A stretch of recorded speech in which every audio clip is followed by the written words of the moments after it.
Welcome to Mad Money. Welcome to Cramerica. Other people make friends? Hey, I'm just trying to make a little bit of money here. My job is not just to entertain, but to educate. I'm doing some teaching. So call me at 1-800-743-CBC or tweet me at Jim Cramer. See these hands? You know what's the best thing you can do with them in this market? I'll show you. Sit on them, that's what. Because if you're buying and selling stocks at this very moment, instead of sitting on your hands, you're going to drive yourself crazy. You're going to make mistakes, and you'll end up looking like a fool because the backdrop is pure lunacy. It's very hard to make money in this kind of environment, even on what looked like a placid day where the Dow dipped 34 points, the S&P edged down 0.21%, and the Nasdaq actually advanced 0.01%. In truth, it was anything but placid. But I don't want to get ahead of the story. Every day I do this 10-minute morning meeting for CNBC's Investing Club members with my partner, Jeff Marks. Starts at 10:20. We stream it. Always ends at 10:30, or at least I try to get it to end at 10:30. Sometimes I'm bursting with an idea, so I refuse to stop. Today I told the story of the misery of the hedge fund manager and the ecstasy of the individual investor, because that captures a lot of what's going on right here, right now. Sure, it looked like we were going to have an easy day. The market seemed soggy this morning. Oil hanging out at around $90, up a tad. It was tough to read. But then at 8 o'clock, Secretary of Defense Hegseth went on the warpath, talking in a cadence that indicated things were about to heat up big time. He said that today would be, quote, the most intense day of strikes inside Iran. He was going to launch, in his words, the most fighters, the most bombers, the most, just keeps going on, strikes. You know what he reminded me of?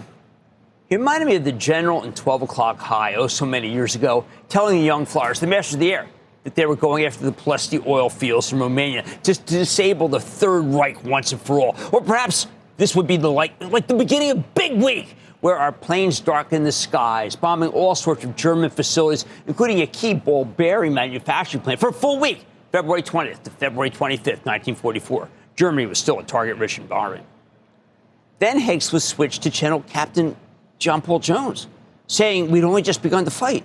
Geez, what have we been doing these last 10 days? Then he finished with a quote from a psalm. Different. One thing's for certain, though. Higgs clearly didn't get President Trump's memo yesterday that the war is almost over.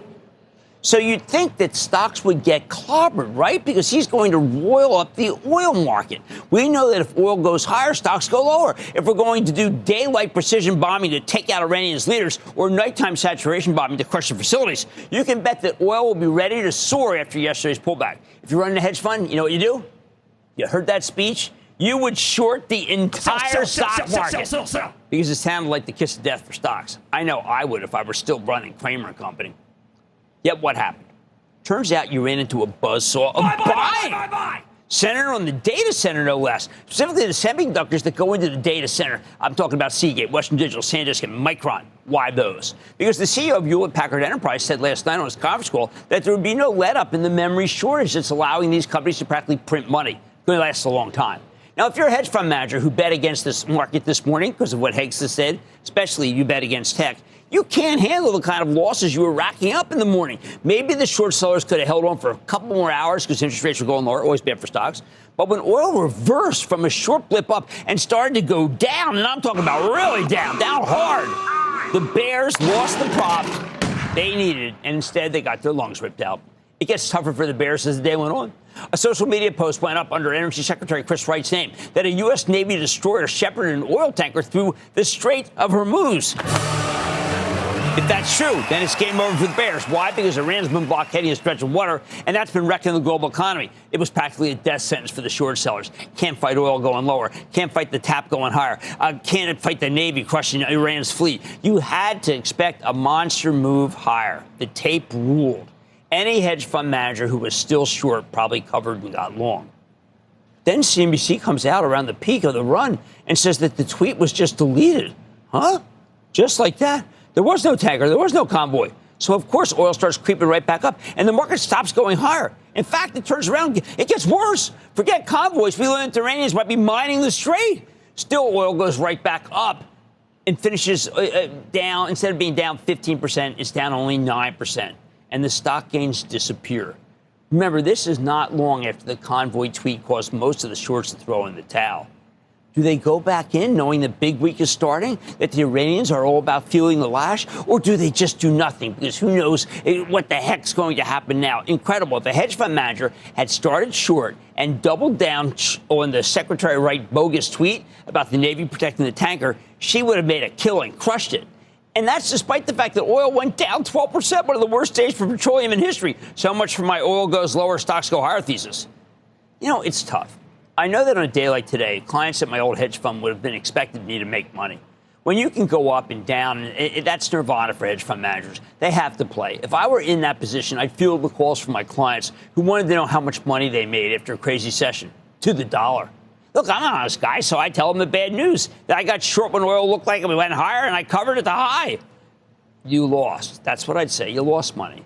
Of course, my first idea to go short actually turned out to be the right idea, but for no particular reason other than we await tonight's target list.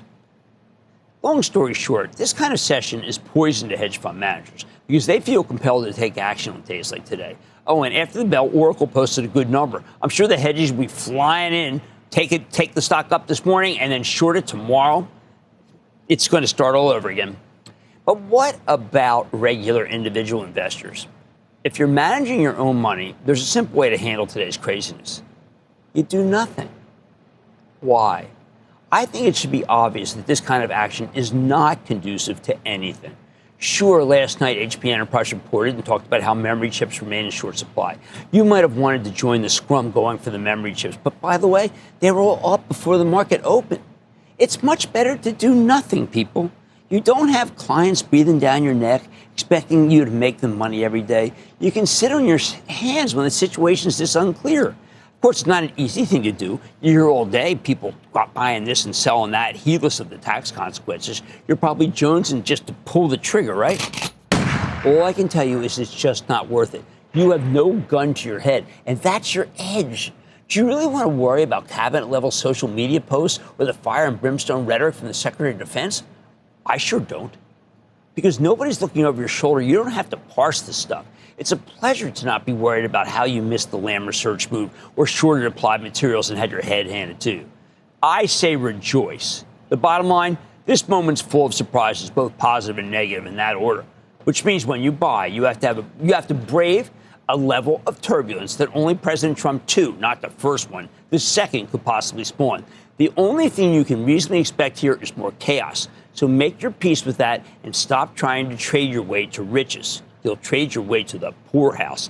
Invest, don't trade. Pick good stocks, hold on to them, buy an index fund right next to it, and play the long game. Jim in Wyoming, please. Jim. Well, thank you, Jim, for taking my call. Of course. What's happening? Well, thanks for your working so hard and giving us such excellent advice. I've benefited and my family's benefited from your advice. Oh, thank you, buddy. Thank you. Thank you. Long-time listener since the days of Kudlow and Cramer. Oh, man, that's go back 26 years, 27 years. Fantastic. Yeah. So I called you a while back when PayPal was around 68 and asked you for your views, and you said you thought Capital One Financial was a better stock, and your advice was excellent. PayPal is now around 45, and two events happened on March 1st. Number one, I became 90, the big 9-0.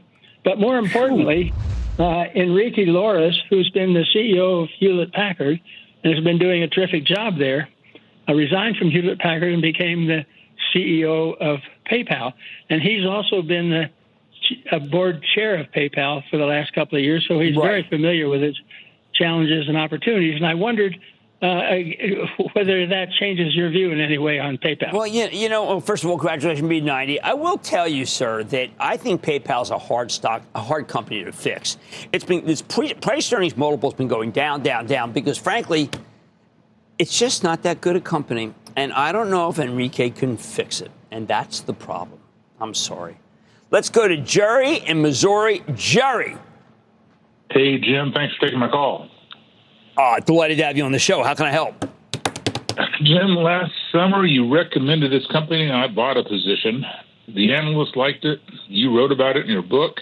It went way up, but now it's way down, over 50% from its all-time highs. It's a wild trader. Do you still like Reddit? Very much. I was surprised. I was telling my colleague Ben Stoto yesterday, I said, have you seen where Reddit's going down? That's nuts. Steve Huffman's doing a really good job. It's a terrific product. Everybody I know has their own site that they constantly check on, and I think that Reddit is a solid buy, and Huffman ought to come on. He's doing a terrific job. All right, listen to me. The only reasonable thing that you can expect right now with this tape is chaos. That's why it's okay to do this. Don't feel bad about it. Just don't make any big market decisions. There's no gun to your head. Sit on your hands. On Mad Money tonight, the S&P 500 is getting some new members in a couple weeks as part of its regular reshuffling. I'm sitting down with one of them. Don't miss my exclusive with a really great company called Coherent.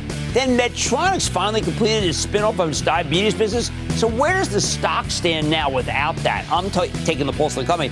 And here's one that we've liked since the teens. Celsius shot up after earnings, only to fall alongside the rest of the consumer stocks over the past week.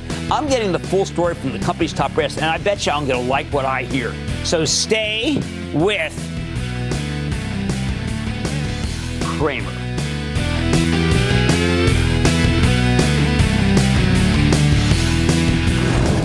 Don't miss a second of Mad Money. Follow @Jim Cramer on X. Have a question? Tweet Cramer. #MadMentions. Send Jim an email to madmoney@cnbc.com or give us a call at 1-800-743-CNBC. Miss something? Head to madmoney.cnbc.com.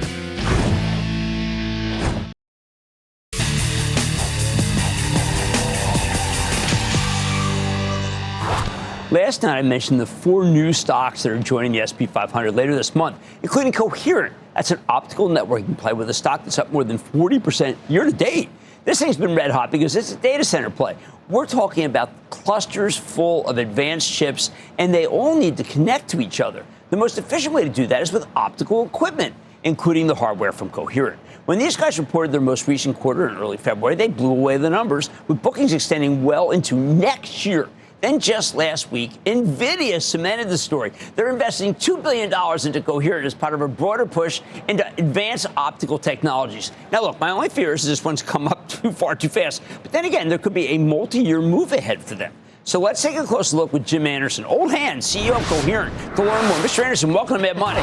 Thank you, Jim. Thanks for having me. All right, so Jim, it. all right, well, we got to do Coherent 101 because I think a lot of people say, okay, well, there's just too many of these data centers. Eyes glaze over, and they can't let that happen. We're not a household name. Right, not yet. Not yet. Jim, you can think about Coherent as we're a global leader in photonics. And what photonics is, so you mentioned the data center. In the data center, what photonics is all about is it's really simple. It's about transmitting information using light. And so that's everything that we do in data center summed up. And we can't use copper. It's not fast enough. You can, but in the data center, here's why you see more and more of the connections being made using light. And the reason is because there's tremendous growth of the amount of data flowing through these data centers. And as you crank up the data rate and you crank up the bandwidth, as you're trying to transmit more and more information, the most power efficient, fastest way to transmit that data is using light. And so what we've seen is a move away from copper towards optical photonic connections over time. And that transformation continues. Now, is that what brought NVIDIA to invest in you? Yeah, so that's exactly right. So our partnership with NVIDIA is around continuing to innovate on new data center architectures. But really what we're bringing to the table is that photonics expertise. It's that expertise of how do you transmit information at super high bandwidth using light, which is very power efficient. And so that's what we're bringing to the table in that NVIDIA partnership. Now, they also gave a $2 billion investment, I guess what you have to consider a competitor of yours, right? Really, we consider them a partner. They're actually a customer of ours, and they're a supplier to us. So I would call it co-op. Kind of incestuous in that data center. It's a complicated world, right? Right. So, and I think the investment is good for both companies. Right. I think both companies will do well. I think when you look at Coherent, we were really pleased with not just the $2 billion investment, but we were especially pleased with the long-term supply agreement, right? So the long-term supply agreement with NVIDIA, it stretches out to the end of the decade. It's multiple products, and it's multi-billion dollar. And so that is a step function expansion in our partnership with NVIDIA. NVIDIA has been a customer of ours for over 20 years, so this is a big expansion of that partnership. Well, I'm going to ask you something. I've been out front saying that when NVIDIA gives money, invests money, that's because NVIDIA wants to make money and wants to have a great relationship. Yeah. And there's all these people who are very critical and say, no, that's NVIDIA giving money to Jim and he's giving it back. Could you explain to people how wrong that is? That is wrong. What NVIDIA has done is they've invested $2 billion in Coherent. And they bought stock. And they bought stock. And so now they're a shareholder. They're one of my larger shareholders in the company.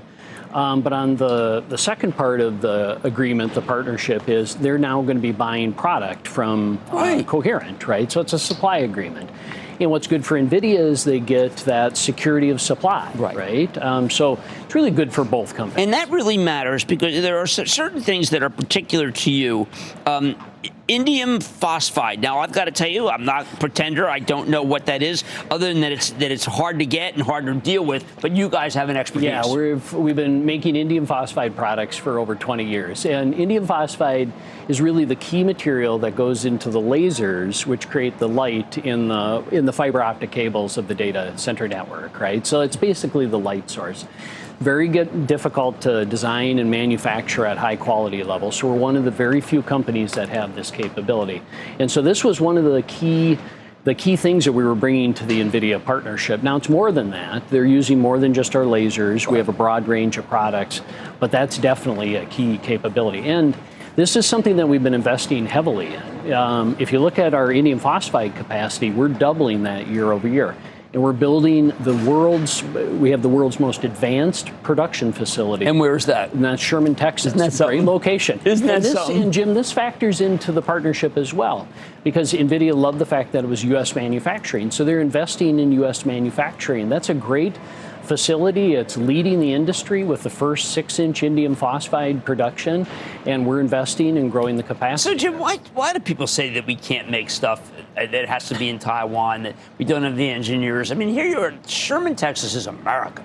That is absolutely true. Look, we were founded as a U.S. manufacturing company over 50 years ago. Okay. We were founded in Saxonburg, Pennsylvania. We still have I saw that. You're still got a place in Saxonburg. That's our headquarters. But we have over 20 manufacturing facilities in the U.S. across 13 different states, and we are investing. We're investing in U.S. manufacturing. And some of the most critical technology that we deliver to the data center, to the telecom network, to industrial applications is made right here in the U.S. So tell me, just beyond the data center, there are other things you guys do. I mean, we've focused on data center, but you have other businesses that are really good. We do, and we love the other businesses. Right? It's just we hardly ever get asked about them. But the other businesses are telecommunications, so we make all sorts of optical components. I think that's big, because we know from Corning. That's good business. Great company, Corning, right? So another big part of our business is industrial. So that's about 30% of our revenue. So we make industrial lasers. So we use photonics for lasers. I used to make fun of that because I always said it was like Bond. You're Finisar. I said, oh my God, it's James Bond and Goldfinger. Yeah, I agree. But industrial lasers get used in all sorts of applications, James Bond movies, but also medical applications, semi-cap equipment. Actually, that's where we're starting to see some growth pickup. Is lasers are used all over the manufacturing for semiconductors, and so we're seeing nice pickup in growth there. So yeah, a really broad range of businesses. No, it's just it's a very good story. Obviously, it's moved up a lot, but if things go your way, obviously this is. Once you get things rolling in your industry, like Lisa Su, go 3, 6, 7, or of course Jensen, it doesn't stop. People keep thinking it has to stop, but not if business is good. Well, look, I think the company has never been this well positioned as it is today. Totally agree. Okay, that's Jim Anderson from Coherent. Now, you got our COHR. They do have lots of stuff to learn about, but I want you to, if you're going to buy it, try your best. I've tried, and I'm making some headway, and I want to thank Jim for making it so that it's more accessible. Mad Money's back in for the break. Coming up, with Medtronic spinning off part of its company, is now the time to buy into the medical tech giant? Cramer's making his diagnosis. Next.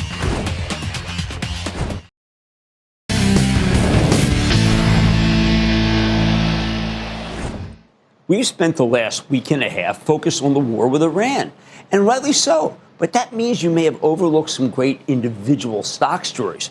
Even when the global economy is in chaos, I think it's worth trying to pick potential long-term winners, which brings me to Medtronic. Late last week, this medical device titan spun off its diabetes business as MiniMed, which began trading separately on Friday. Now, you know I love a good corporate breakup story. This is a terrific way for big businesses to unlock value, because Wall Street generally prefers smaller, more bite-sized investments. Plus, the diabetes business has gotten pretty challenging thanks to the rise of GLP-1s, so spinning this off makes, I think, the old Medtronic much more enticing. Even a decade ago, when the standard of care for diabetes was continuous blood sugar monitors, this was a fiercely competitive space with Abbott Labs and Dexcom running circles around Medtronic. Eventually, they came up with some serviceable options, but by then it hardly mattered, because that's when the GLP-1s came along, like Novo Nordisk Ozempic and Eli Lilly's Mounjaro. These injections can help manage type 2 diabetes and also help you lose weight.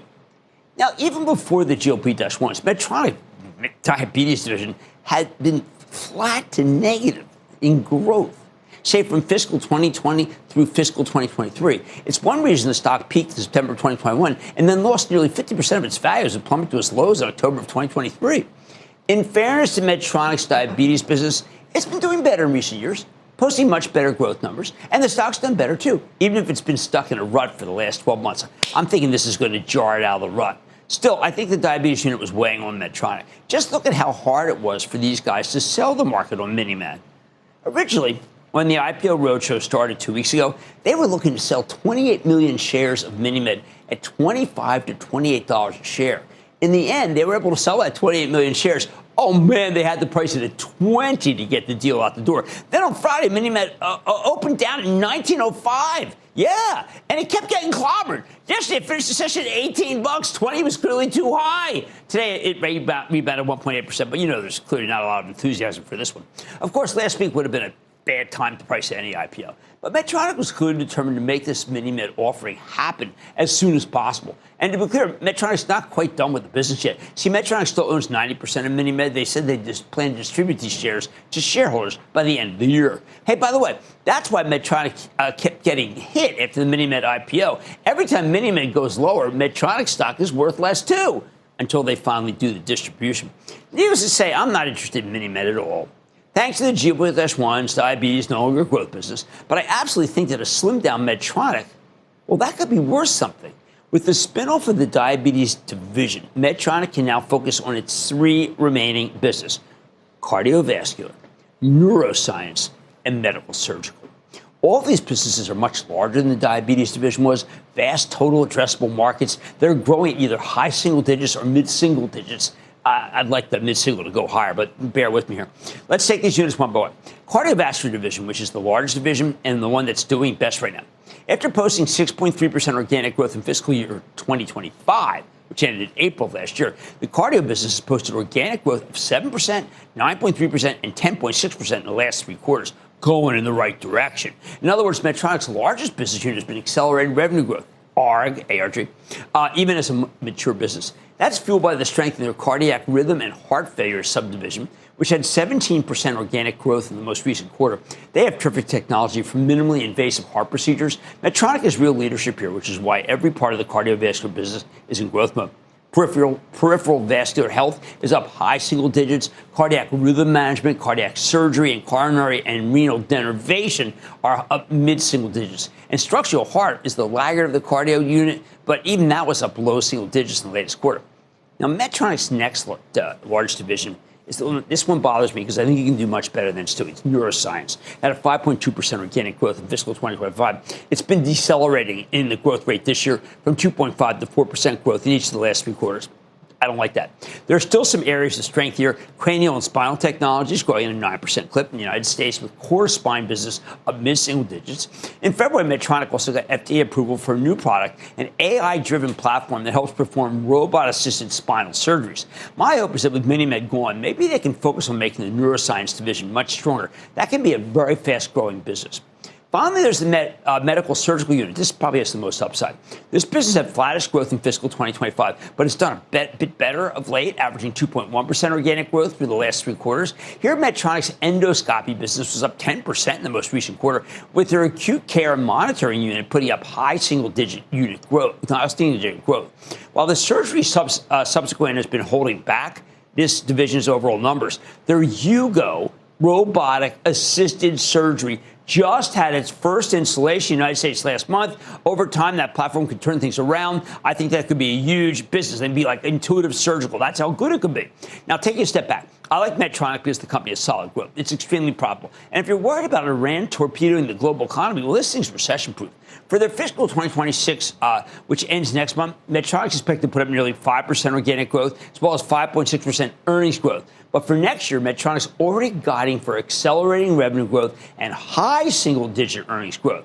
I think that kind of growth profile could attract lots of investors in this newly volatile environment. Same time, look, stock's cheap.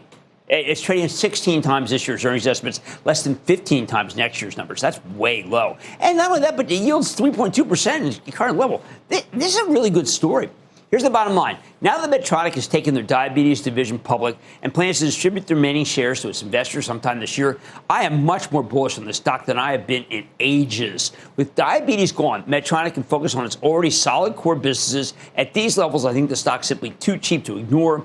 In a different kind of market, I might be hesitant to recommend this one, but we're definitely looking at an economic slowdown because of the war with Iran, higher gasoline prices, if not an outright recession. That's the kind of backdrop where the medical device stocks tend to become irresistible to Wall Street. I want to take some calls. Let's go to Carter in Tennessee. Carter.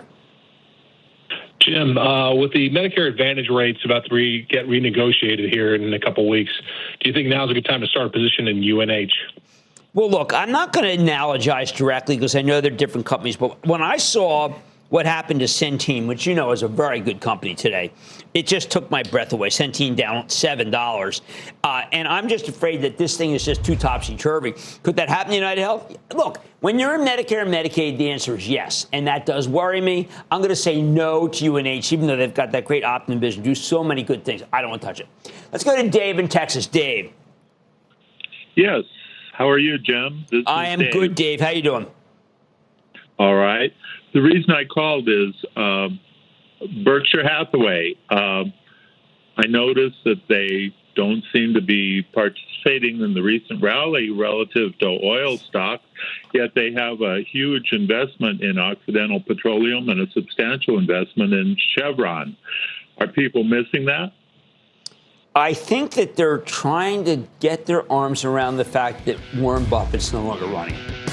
And I have to tell you, I think it's a good company, but there was a Warren Buffett premium in it that is now gone, and that's what's happening. Even though you're absolutely right, they have also good pipelines. It just doesn't seem to matter to this market.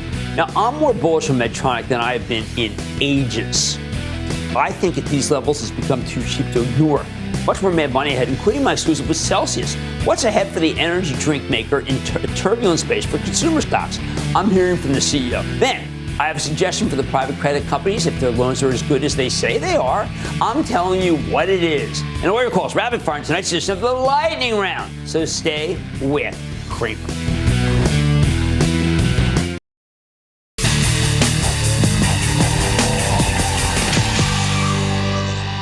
Recently got this terrific quarter from Celsius Holdings. The energy drink maker, which reported 117% sales growth, huge earnings beat. In response, the stock jumped justifiably 7%, and that was on top of a 74% gain last year. But this was before the war with Iran broke out, causing energy prices to surge, which in turn crushed all sorts of consumer stocks, Celsius included. Stock fell 20% last week. In other words, I think you're getting that spectacular quarter for free now. Could this be the buying opportunity we've been looking for? Let's check in with John Fieldly. He's the well-caffeinated chairman and CEO of Celsius Holdings. Find out. Mr. Fieldly, welcome back to Mad Money. Glad to be here, just bringing the energy. Well, yeah, I want you to bring that. But before we get started and talking about where you guys are, I want to know, and it's important, John, are we now set with your relationship with PepsiCo? No more changes where, like, we know exactly the moving parts are finished?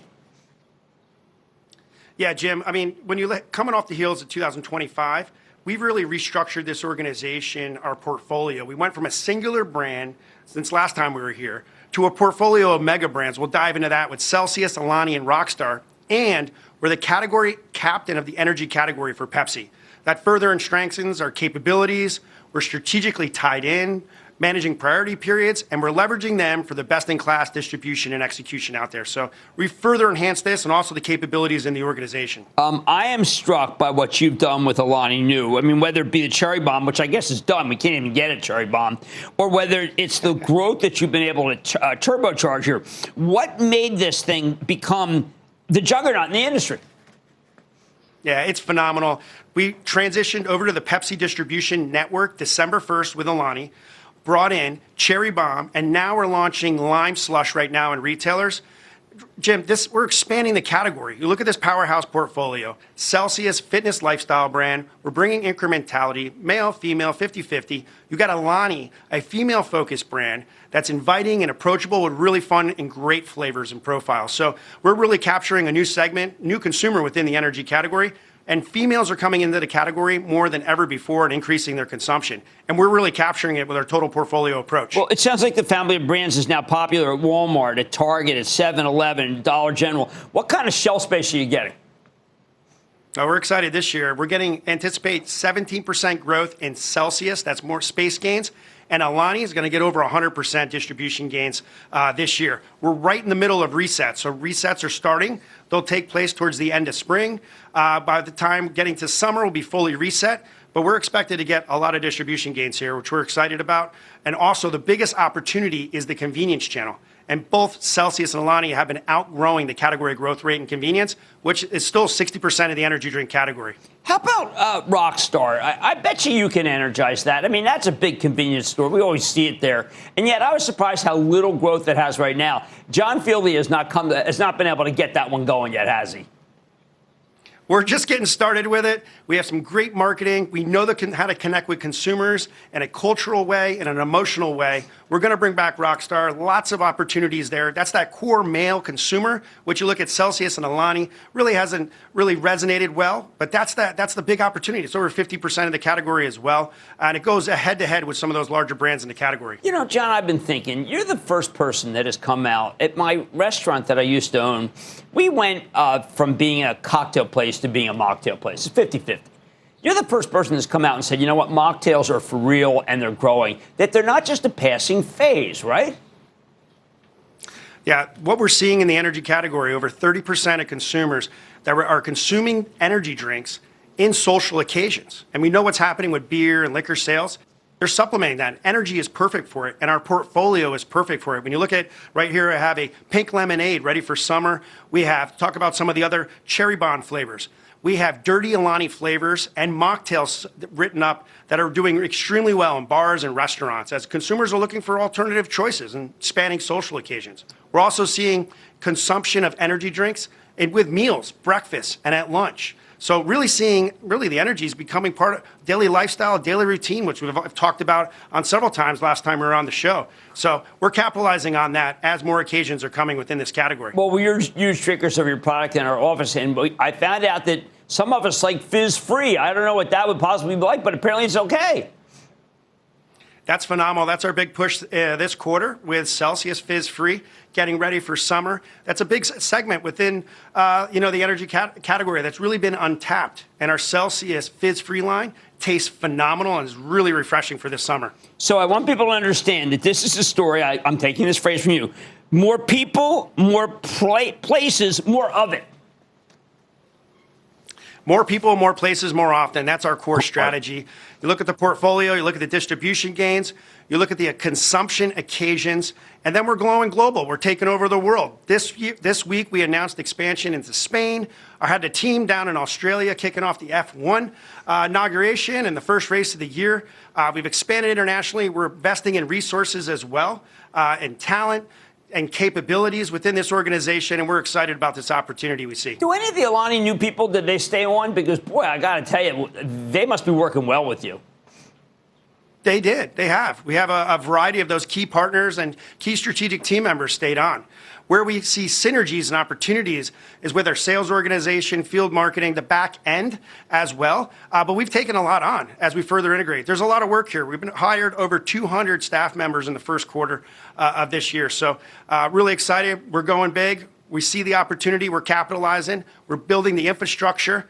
And we're here to execute. Wow. I got to tell you, what a break people are getting. Get a chance to get in after that amazing quarter. That was one of the best quarters of the year, John. Really was. One of the best quarters of the year. And year. Yep. And year. $2.5 billion in revenue, $620 in EBITDA. Phenomenal results all around. Couldn't agree more. I want to thank John Fieldly, Chairman and CEO of Celsius Holdings. This is the right stock to own if you're going to own the packaged good company stocks. Thank you, John. Thank you. Cheers. Mad Money's back there.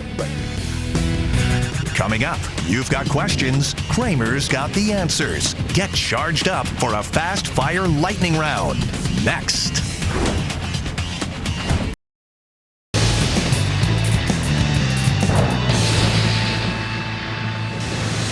It is time. It's time to the lightning round.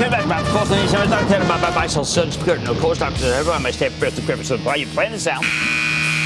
And then the lightning round is over. Are you ready? Ski, don't let him come to the mic. Let's start with Chip in Mississippi. Chip. Hey, Jim, how you doing, buddy? I'm doing well. How about you? I'm doing great. Hey, look, I'm up about 80% in EOG. I've had it for about 4 years, and I'm just trying to figure out if you think that's an own it, don't trade it stock.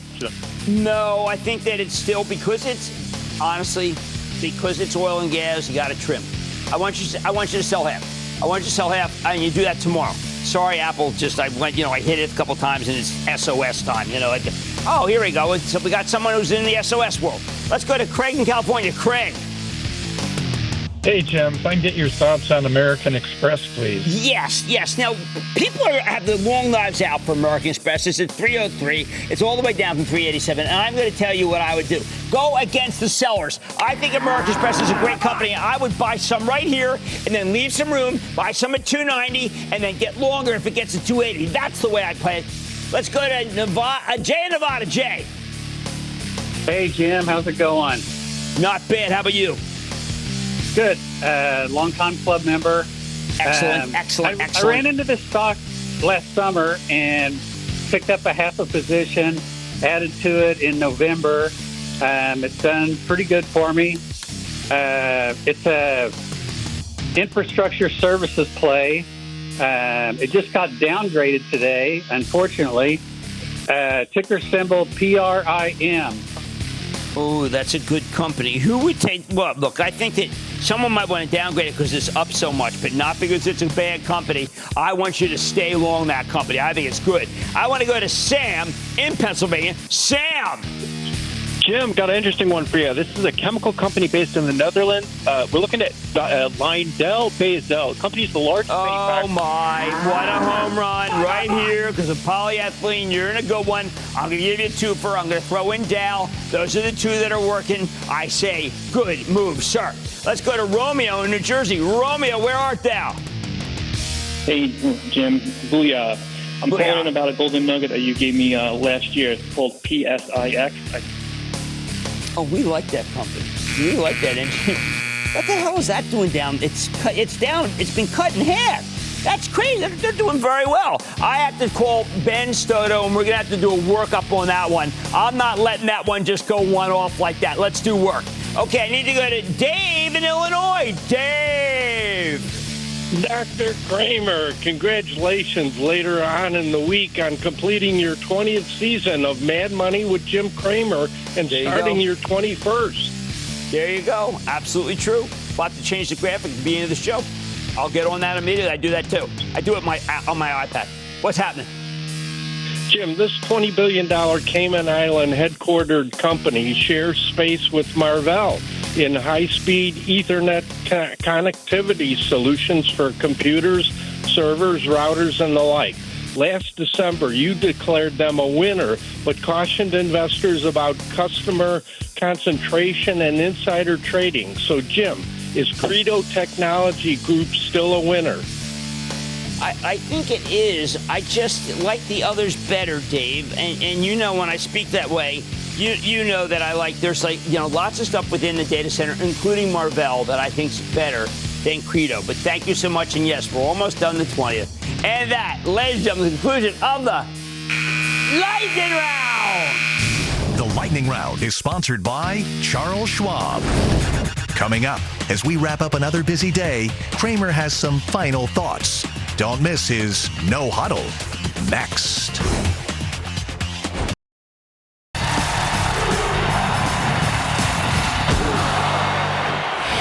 If you're as worried about these private credit firms as I am, you can now put your money where your mouth is, at least if you're a big customer of Goldman Sachs. They're putting together a product that lets you bet against baskets of private loans that are very similar to what these firms own.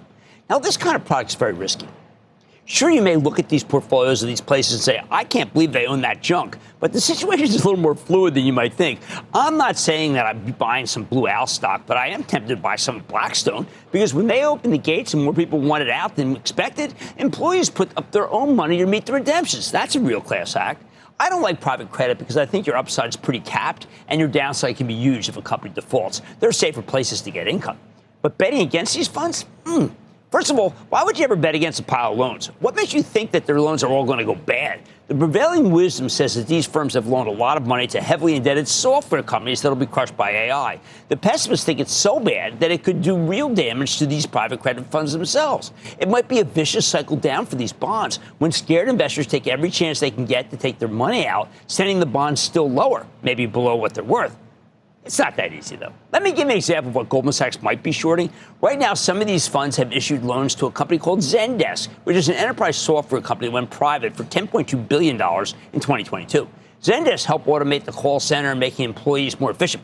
It would be natural to bet against Zendesk, right? Because AI can do it better. We all know that. You figure the bonds have to be trading down, either because of potential AI competition or because who even need a call center software when AI makes these jobs redundant? But if you go to the Zendesk site, you'll know that they've gone already all in AI. They didn't sit still. In fact, when I check many of these enterprise software companies are supposed to be dead meat, they too are adjusting rapidly to the new world. So it might not be easy to short. Keep in mind, shorting debt is much harder than shorting stock. Things need to go really bad before it has any impact on the creditors. Still, if this paper is so terrific, why don't these private credit firms just sell some of it if they need to redeem in order to be able to please exiting shareholders? Why not raise cash if the stuff is as good as you claim? It would be worth it if the loans were sold even at a discount to par, say 95. I have to tell you, I really don't understand why any of these firms are troubled if the loans are as good as they say they are. There's always a buyer at some price. My advice to these credit firms, you don't want anyone betting against you. Take action. When I had Lloyd Blankfein, former CEO of Goldman Sachs, on the show to talk about his excellent new book, Streetwise, he was adamant that these firms should be selling slugs of bonds in order to demonstrate to the marketplace that the paper's good. Blue Owl sold some of its loan at almost par to raise money to meet redemptions. It was a novel way to return capital, but you see, it didn't impress Wall Street as the stocks kept coming down because the marketplace wants to see true redemptions, not some novelty payback. In this difficult environment, you need to be able to meet redemptions from people who want out. That's plain and simple. That's how you demonstrate that your portfolio is a good one. The goal for a firm like Blue Owl is to not get dead, as Blankfein says in the book about a troubling period for investment houses. Selling some of these Zendesk bonds and others like them would take the get dead off the table. I wouldn't advise shorting the portfolio of Blue Owl, and that's among the highest risk of the firms. I wouldn't buy the stock of the company either. But if these portfolios are as good as Blue Owl says, then they can just sell some loans and meet the redemptions. Problem solved. Of course, if the loans aren't any good, well, then all bets are off. But it's time for the Blue Owls of the world to put their money where their mouth is themselves and prove the pessimists wrong. If they can't raise some money to meet their traditional redemptions, then I don't blame anyone for betting against them. Even I wouldn't take the risk myself. I'd like to say there's always a bull market somewhere, and I promise to try to find it just for you right here on Mad Money. I'm Jim Cramer. See you tomorrow. All opinions expressed by Jim Cramer on this podcast are solely Cramer's opinions and do not reflect the opinions of CNBC or its parent company or affiliates and may have been previously disseminated by Cramer on television, radio, internet, or another medium. You should not treat any opinion expressed by Cramer as a specific inducement to make a particular investment or follow a particular strategy, but only as an expression of his opinion. Cramer's opinions are based upon information he considers reliable, but neither CNBC nor its affiliates and or subsidiaries warrant its completeness or accuracy, and it should not be relied upon as such. To view the full Mad Money disclaimer, please visit cnbc.com/Mad Money disclaimer.